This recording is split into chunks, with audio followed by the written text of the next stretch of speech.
Bonjour et bienvenue. On doit tous faire des choix tous les jours, des petites choses aux grandes décisions qui changent une vie. Alors dans cet exposé, on va plonger ensemble dans les mécanismes de la décision, pour apprendre à y voir plus clair. On commence par la question qui nous intéresse tous. Pourquoi est-ce que c'est si compliqué, parfois, de faire le bon choix? Eh bien, la difficulté vient souvent de nous-mêmes, de mécanismes internes dont on n'a même pas conscience. En fait, notre cerveau est un peu paresseux. Pour économiser de l'énergie, il adore prendre des raccourcis. Les scientifiques appellent ça des biais cognitifs. Ce sont des schémas de pensée automatiques qui, la plupart du temps, sont utiles, mais qui peuvent aussi nous induire complètement en erreur quand une décision compte vraiment. Prenons 3 exemples très courants. D'abord, l'effet de groupe. Cette tendance à suivre le mouvement juste parce que tout le monde le fait. Ensuite, les décisions à chaud. Quand on est submergé par une émotion forte comme la colère ou même une grande joie, notre jugement n'est plus fiable. Et enfin, le grand classique, l'excès de confiance. Cette petite voix qui nous dit « c'est bon, je maîtrise » et qui nous empêche de voir les risques.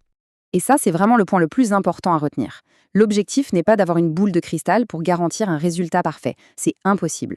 Le but, c'est de mettre en place un bon processus de réflexion. Un processus honnête qui va simplement augmenter les chances d'arriver à un bon résultat. Bon, alors passons à la pratique. Comment on le construit, ce fameux processus? Tout commence par un dialogue avec soi-même, en se posant les bonnes questions pour clarifier les choses. Voici 4 questions essentielles. La première, est-ce qu'on est bien sorti du faux dilemme A ou B? Il y a souvent une option C. Deuxièmement, est-ce qu'on a bien pensé aux conséquences, celles de demain, mais aussi celles de l'année prochaine? Troisièmement, et c'est crucial, est-ce que ce choix correspond à qui l'on est vraiment?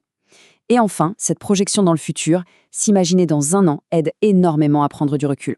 Tiens, voilà une astuce toute simple mais incroyablement efficace pour être plus objectif. On s'imagine qu'un ami très proche vit exactement la même situation et vient nous demander conseil.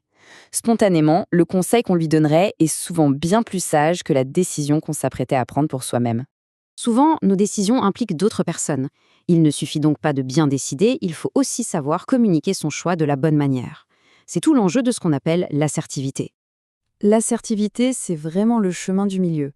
Ce n'est ni l'agressivité, où on cherche à imposer son point de vue, ni la passivité, où on laisse les autres décider à notre place.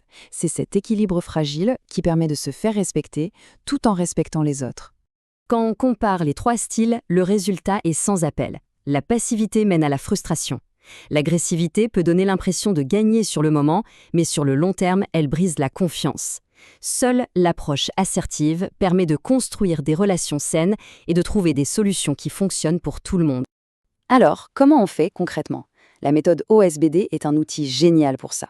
Elle vient de la communication non violente et permet de formuler un message délicat en 4 étapes très claires, pour être entendu sans attaquer l'autre. Regardez cet exemple, c'est très parlant.